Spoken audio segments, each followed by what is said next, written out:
will hear an address by His Excellency Emmanuel Macron, President of the French Republic. I request protocol to escort His Excellency and invite him to address the Assembly.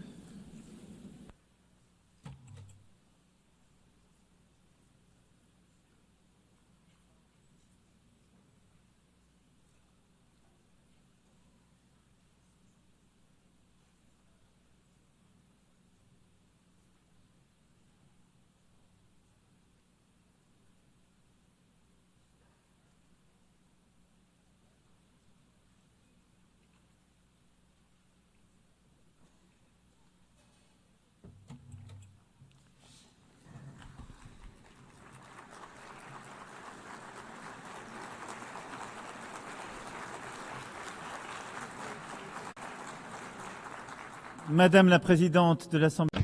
President of the General Assembly, Secretary General, Deputy Secretary General, ladies and gentlemen, heads of state and government, ministers,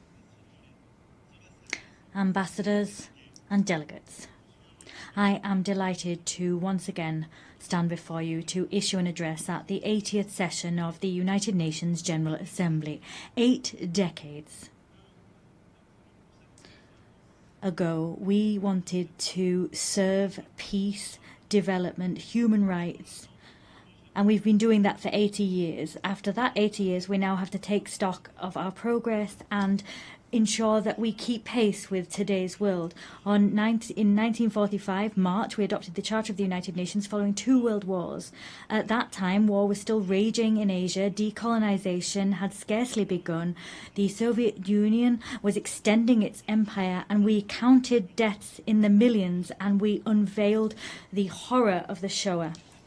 Yes, at that stage of the world wasn't yet complete, but at the same time, nevertheless, we were, through resolutions and with resolve, building our desire to spare succeeding generations from the scourge of war, and we declared our faith in the fundamental rights of mankind, and we made a commitment to create the conditions for justice, to foster social progress, to practice tolerance, and to live side by side in peace. We were not dreaming, and we invoked our past to help us. And after 80 years, I want to say before you that we were right to dream. We had the right to dream. Our world today deserves the same resolve we had then in terms of working together. 51 of us were at San Francisco, and now 193 of us are gathered here in the General Assembly. The text that created this organization enshrined the principle of collective action and enshrined common values. It defined robust processes. And I know, nevertheless, how great frustration is.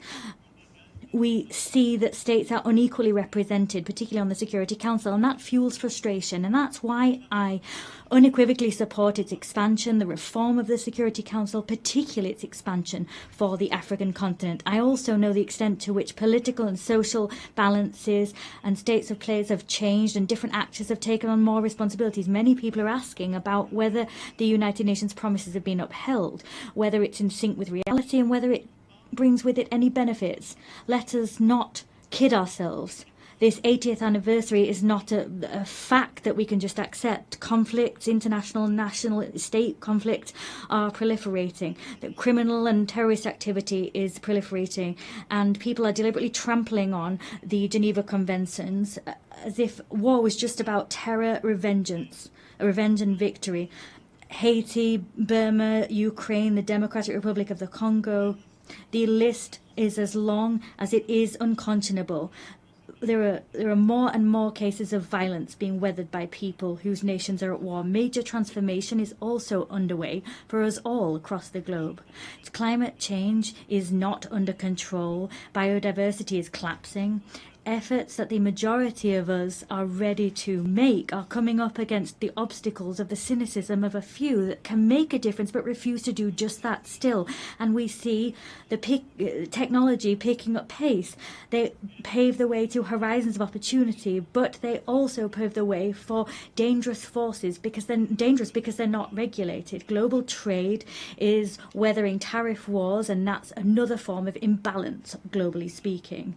Alarm bells are ringing out loud, but that doesn't extinguish hope. Our divisions do not mean a lack of hope did not mean Syria wasn't able to free itself from war. Ukraine is staying the course, and peace is possible in the Great Lake regions. We've also adopted treaties, ambitious agreements that some people thought were impossible. A treaty on pandemics, a treaty to protect the high seas, another to finance development.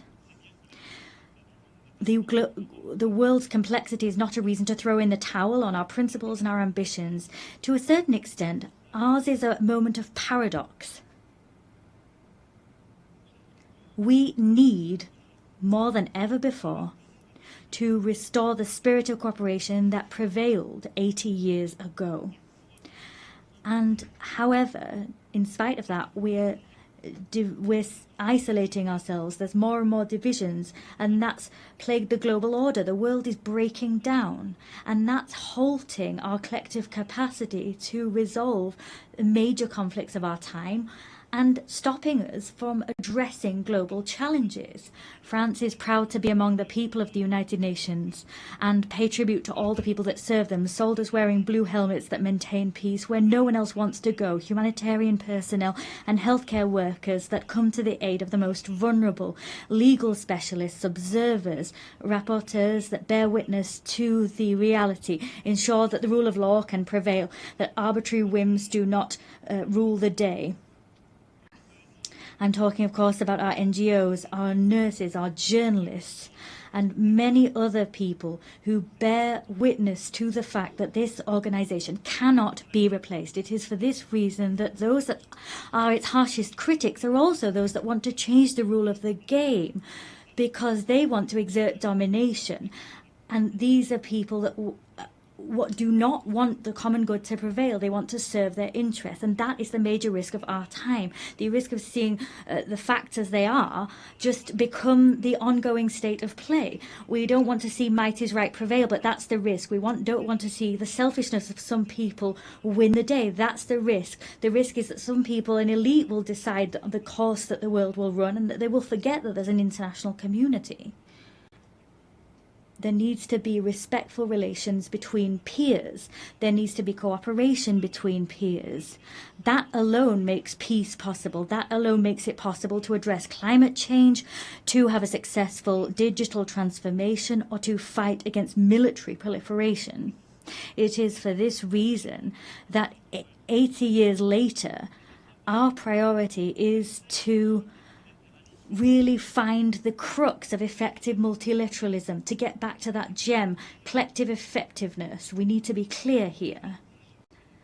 The anti-game of some people makes it almost impossible for our organisation to be collectively effective. They're playing against us. We need to work together to get back to that collective multilateralism. There's no point here in dividing the North from the South to think that there can be a united West in the face of a global South.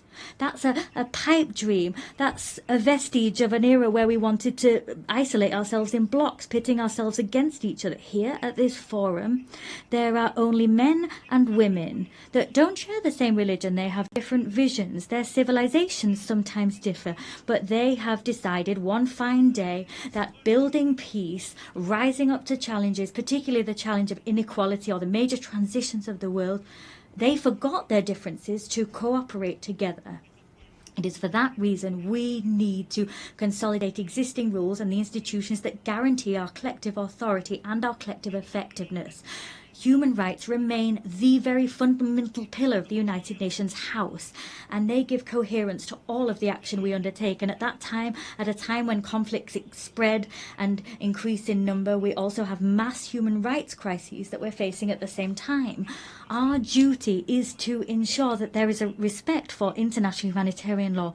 We proposed ensuring that as part of the global initiative that we champion alongside a number of counterparts: South Africa, Brazil, China, Jordan, Kazakhstan, and the ICRC. Let us support the ICC in its fight against impunity. Let us allow the orders of the ICJ to be implemented, their rulings be upheld. The authority, the force of law is our best chance in stopping the rule of might is right from prevailing. upholding our values is the only way of throwing out a double standards principle. We've always called out that principle since we came together as a global parliament. Peace and security are everything. For that reason, it's so important for Ukraine to resist Russia and have peace. They need to get their territory, their children, their wealth, and their future back. The Russian aggression is not a problem of Europe, but rather a problem which plagues us all. It's our problem. It poses the eternal question of the force of law against might is right, freedom against imperialism. Ukraine didn't want war. Ukraine wants peace. France too wants peace. The Europeans want peace. The United States of America want peace.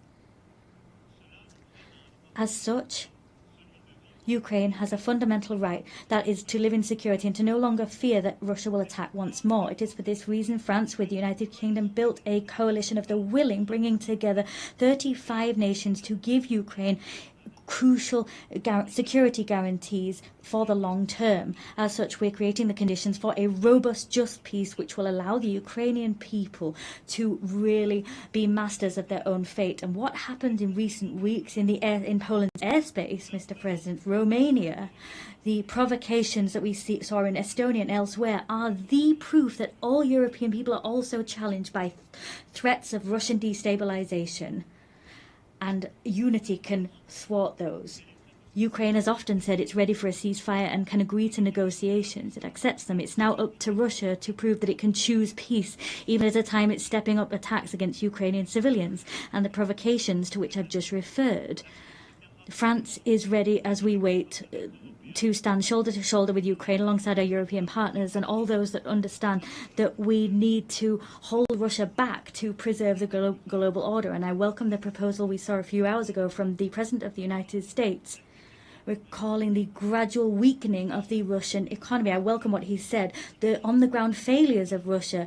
In more than 1,000 days, Russia's hardly gained 1% of Ukrainian territory. There have been so much loss, so many civilian victims, and few territorial gains. I welcome the fact that the President of the USA believes in Ukraine's ability not only to hold the course, but to uphold and ensure its rights prevail with us. It's because there is this refusal of double standards that France will stand side by side with Ukraine as we do for peace in the Middle East. Yesterday, we adopted a credible plan to put an end to the war in Gaza, to preserve a two-state solution, Israel and Palestine, to allow the release of all hostages and to save so many lives. We've charted a course towards peace, which requires first and foremost that hostages still in Hamas's hands are released, that strikes on Gaza cease. And I am delighted that Saudi Arabia and France have convinced a large number of the members of this assembly to sign the New York Declaration. 142 members of this assembly have signed that declaration. We've held out our hands to forge the path towards peace, immediate peace, release of hostages, ceasefire, stabilization of Gaza, the demilitarization and the dismantling of Hamas, and a reciprocal recognition of two states and a Palestinian state which is demilitarized, which recognizes Israel, an Israeli state which recognizes the state of Palestine, and all the states of the region that have not yet done so, we hope, will recognize the state of Israel. Through this mutual recognition, that is in fact a path towards peace. It's also the stability of the region as a whole that we seek to build. There cannot be any security or stability for Israel if we have a permanent war being waged with its neighbours. Peace with Palestine, in the West Bank and in Gaza, and throughout Jerusalem. Peace in Lebanon. There, the struggle against terrorism cannot be waged to the detriment of sovereignty of the Lebanese people. And it's for that reason I am delighted at the work that we have undertaken hand in hand with the United States of America, with the United Nations and UNIFIL to build this path that will make it possible to restore Lebanese sovereignty, to make the Lebanese armed forces once again able, with UNIFIL, to really anchor their sovereignty and to build this monopoly over weapons a monopoly that can only be held by the Lebanese armed forces. Lebanon breathes easier when Hezbollah is weaker, and the rest of Lebanon will breathe even better when all of armed caches, when all of the arms held by Hezbollah are back in the hands of the Lebanese armed forces. There's no other choice. We'll soon hold a support conference for the reconstruction of Lebanon. And we'll also support the conference that our Saudi friends will hold, supporting the Lebanese armed forces. In the same vein, Syria must recover its unity and its sovereignty. Syria is freer since Assad's regime fell. I received the transitional president in Paris. I welcomed him there. I'll see him again tomorrow. And with several states of the region, we are striving so that Syria can respect all components of its civil society, because that's where its strength lies. At the same time, it's in finding that unity once more, they will be able to also fully recover their sovereignty. The region can only be in peace if the Iranian nuclear program that has been partially destroyed is once again fully under control. It is for this reason France, Germany, the United Kingdom triggered by way of a collective agreement a process leading to the restoration of all international sanctions previously imposed upon Iran. Iran alone is responsible for being in breach of its obligations, but they have decided to open the doors to the IAEA and allow them to inspect HEU stocks and to conduct inspections. The next steps to come will be decisive. Either Iran makes a gesture and goes back to the path of peace and accountability that make it possible to get back on course and for the IAEA to do its work and for stockpiles to be transferred, or sanctions will have to be imposed. I'll have an occasion to meet with the President, if needs be, tomorrow. On each of these crucial issues, France puts forward concrete proposals, solutions. The plan for the war to stop in Ukraine exists. The plan to make peace in the Middle East is on the table. A plan to put the Iranian nuclear program back under proper control exists. The plan to restore the full sovereignty of Lebanon in the south exists. We always want to be the partner of all of those who share this demand that everyone take effective action. However, there is a risk that we will stop taking action and look away from too much suffering. The humanitarian tragedy currently in Sudan is undoubtedly the biggest of those facing us today. It's up to us collectively to rally, to mobilize, as we did in Paris in 2024. Let us coordinate our efforts to act together so that the warmongers accept negotiations and put power back in civilian hands. In the same way, in the Great Lakes region, the sovereignty and territorial integrity of the Democratic Republic of the Congo must be upheld. We need to return hope to the people of Kivu and to the hundreds of thousands of people that have been displaced. And it is also for that reason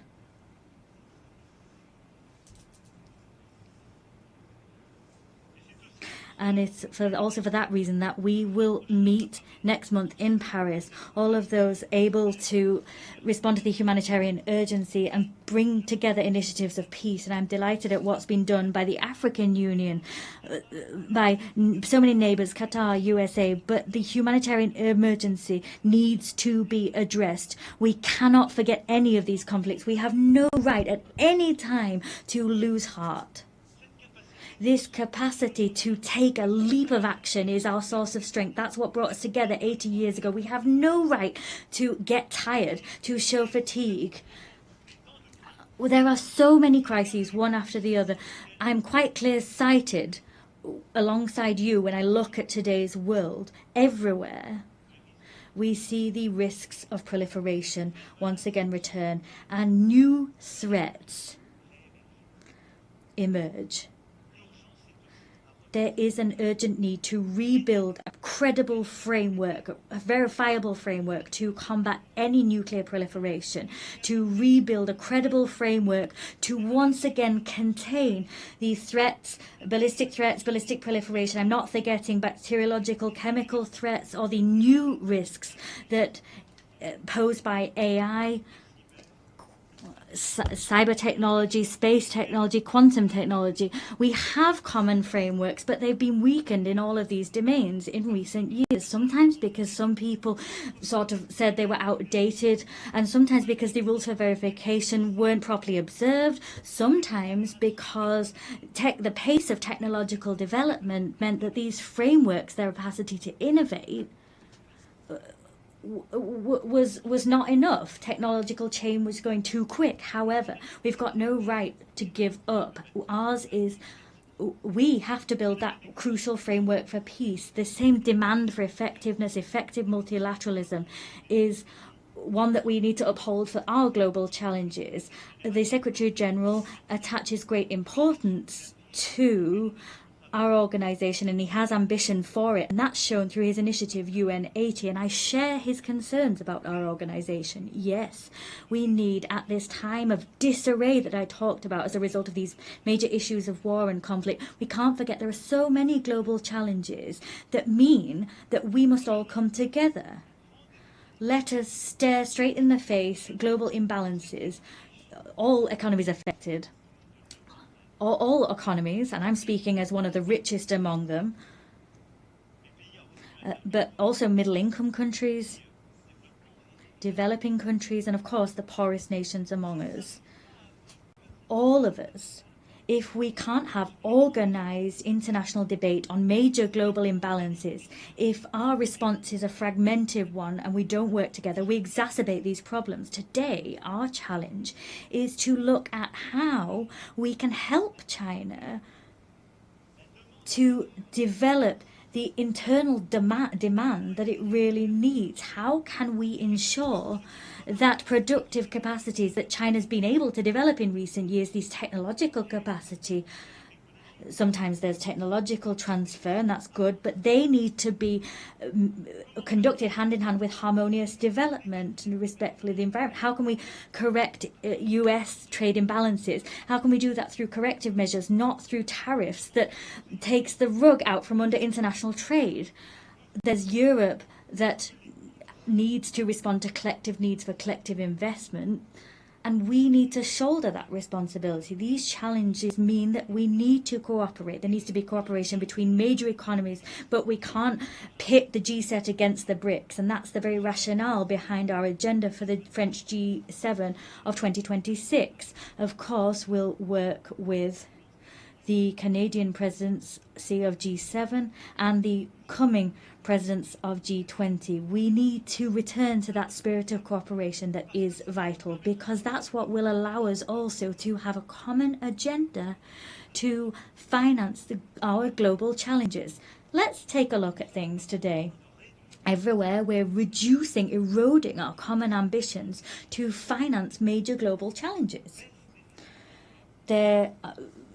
Collective financing for healthcare is plummeting, as is financing for food security, as is financing for education.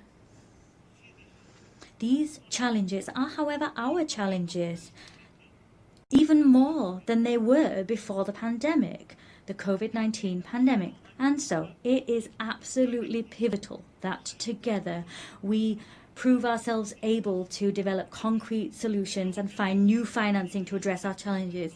The European Union decided to mobilize. The Commission's President's speech was great in this connection. We are mobilizing financing as Europeans to meet these challenges, but we must do so within a renewed framework. That's what we tried to do together during the pandemic itself with our African partners, during the financing summit which we held in 2021. The work we did there was work we continued at the 4P summit, where we developed this pact for the prosperity of peoples and the planet. Ultimately, the agendas were the same. Together, we need to work together better to address global economic imbalances. We must develop an agenda of growth everywhere, but we must do that to also help countries to finance education, healthcare, stabilization and food security, and help them to address challenges of biodiversity and the climate. Let us come off the horns of a dilemma. We don't need to choose between growth, climate change and biodiversity. We can do everything if we mobilise private and public financing within a framework that brings together, reconciles east, west, north and south. That's the framework we've built. And now what we need to do is expedite the transition that's already underway. And I thank you all. The heads of the World Bank, the IMF, have commented on these efforts, but we need to go faster. The frameworks we developed have already become obsolete. We need to mobilise more private financing to accompany transitions in middle-income countries, developing countries and the poorest nations. We must develop guarantee mechanisms that losses will be covered, and we need to mobilise more private financing to help those countries and help them to grow. That is vital if we want to avoid crises, destabilisation tomorrow. This agenda is an agenda which brings us together and in some way forces some people to cast aside selfishness and avoids a situation whereby others are alone facing their challenges. It is for that reason we must also continue. Whatever the ill winds that blow, continue to mobilise to stop biodiversity loss and help the climate. As I was saying, together we were able to notch up victories recently. The Nice Treaty that entered into force through collective rallying. We finally have a regulation framework for our oceans. That was something we've been waiting for decades. The same collective mobilisation is what we must see on plastic. We need to develop an international treaty that aims to put an end to plastic pollution. The same mobilisation is what we need to have to mobilise biodiversity credits and give more consistency to our carbon credits. This same rallying needs to be seen as we move towards the Berlin COP. France and Europe will be at that meeting and we will be in step with the 2030 goals. We will mobilise all financing necessary to usher in this transition, whether that be public or private financing. We have no right to turn away, stray from the course towards the goals we set ourselves. We have no right to simply crumble and become isolated. As you've seen, all of these global challenges, education, healthcare, agriculture, food security, biodiversity, climate, the fight ultimately against all inequalities that destabilise our global order require the same spirit of cooperation, the same spirit that I talked about, the spirit we showed in the face of war and destabilisation. Our challenge is the fact that crises, there's a plethora of them, they're growing in number. My speech was long and quite comprehensive, but I do reassure you I'm coming to an end. But I forcefully say to you once more, in spite of all that, in spite of the long list that sometimes gives the impression that we might be overwhelmed, our duty is to remain on our feet and to continue to act together. 80 years ago, those that preceded us were facing collapse. The war hadn't finished. The worst had just come to pass. A world already divided was kind of stuttering, and it was up to them to build the treasure that is the United Nations. We could overwhelm our assembly, level criticism against it, reproach it for everything. Not all reproaches are fair, some are. This assembly is us. If it's ineffective, it's because some people are blocking it. And sometimes it's the most powerful. If it's not going fast enough, it's because people don't have enough resolve to make things move forward. The United Nations is all of us. There's one thing. It's that we don't have a right to be cynical. We don't have the right to get fatigue. We can't have this defeated heart, because our world is here before us, and our risk, the risk that we face, is that of fragmentation, that the law might is right will prevail, the status quo prevailing, cynicism, and to some extent that we will lose control. Yes, the loss of control. That's what all of our peoples are experiencing. Fear in the face of a future they no longer control. The fear in the face of migrations that they're weathering, a climate that we can no longer control, fear of inequalities that we can't bring under control, a fear in the face of a war we can't stop. This fear has one friend, the strongest friend, the mightiest person that was able to prevail, the cynic that was allowed to prevail. We have one responsibility, that is to act together, build this multilateralism once again with the same faith, with the same resolve as the founding fathers of this assembly. We need to do that with even more effectiveness, but with the same will. We cannot give ground to injustice. We can give nothing to fatality or the sense of the inevitable. We need to act, act, and act. So it's up to us to do just that together. I thank you.